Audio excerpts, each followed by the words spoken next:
Hey everybody, Susan Morgan Taylor back here with you for the Art of Connection series. Today's topic is on the 10 relational needs. So a lot of us are already familiar with the love languages, which I think the love languages are a wonderful concept. They're very simple, fairly easy to understand.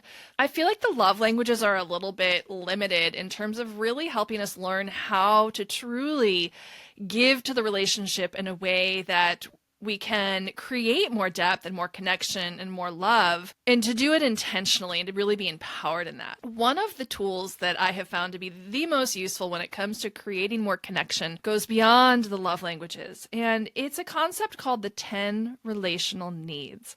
And how I like to look at the relational needs is kind of like this. So I use the analogy of a plant or a garden. So plants need certain nutrients in order to thrive, right? They need sunlight, they need the right amount of water, but they also need certain nutrients in the soil or they literally will wither and die.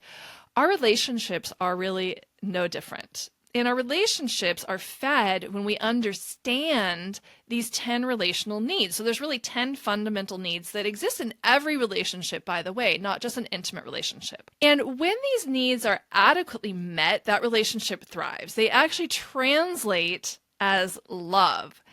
When the needs are not adequately met, they translate as feeling unloved, which almost always leads to some form of either disconnect, feeling depressed, anxious, and or eventually sort of the worst case scenario of seeking outside the relationship to get the needs met. Now, there's a lot of ways that we can seek outside of a relationship to get needs met. It doesn't just mean that somebody cheats on someone. But it could also look like maybe just sitting in front of the TV and watching Netflix for hours instead of connecting with your partner. It could look like scrolling through Instagram for hours instead of connecting with your partner. It could also look like resorting to food, alcohol, or drugs, or it may look like actually getting your needs met through cheating or the excessive use of pornography, for example. So when we understand the relational needs and we understand which ones are the top needs for us individually, as well as what are the top needs for our partner, we can really learn how to be intentional in the relationship of how we intentionally create connection. Okay, so the 10 relational needs are the acceptance, affection, approval, appreciation, attention, comfort, encouragement, respect, security, and support.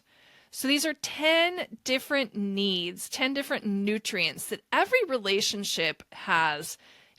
And here's where people kind of get stuck with this. What we don't understand is that each person might have the same exact need. So we can use the example of, let's say, the need for respect is one of the 10 relational needs. So let's say I have a very high need for respect, and my partner has that same high need to feel respected, to be respected.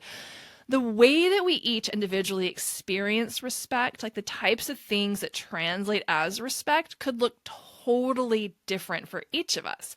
So part of the process of learning the 10 relational needs is about really understanding uniquely for you what your top 3 needs are, the top 3 out of those 10, and then what are the top 3 needs of your partner.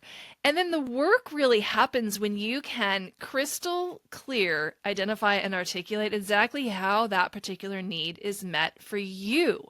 Exactly what do you need to hear? What could your partner do? What could they say? How is that need uniquely met for you? And then the real fun begins when your partner is also able to articulate that. And the two of you together can then really get interested in meeting those needs for one another. And when these needs are adequately met, it translates as love. It translates as connection. So that's why I feel like the conversation around the love languages is wonderful, but it's limited. The relational needs really take us deeper into that conversation. For uniquely, it's almost like a refinement of the love languages, really taking it down to a much more granular level where we're able to really dig in and identify what are my, let's say, top 3 highest needs at this moment in this particular relationship, because this can change over time. And so once I'm able to really identify what my top 3 needs are and the top 3 of my partner, what we're able to do then is really focus on meeting those needs for one another. What happens a lot of times in relationship is we get really stuck on ourselves and my needs aren't being met and he's not doing this and if she would just do that, then I would feel more like I could give to her.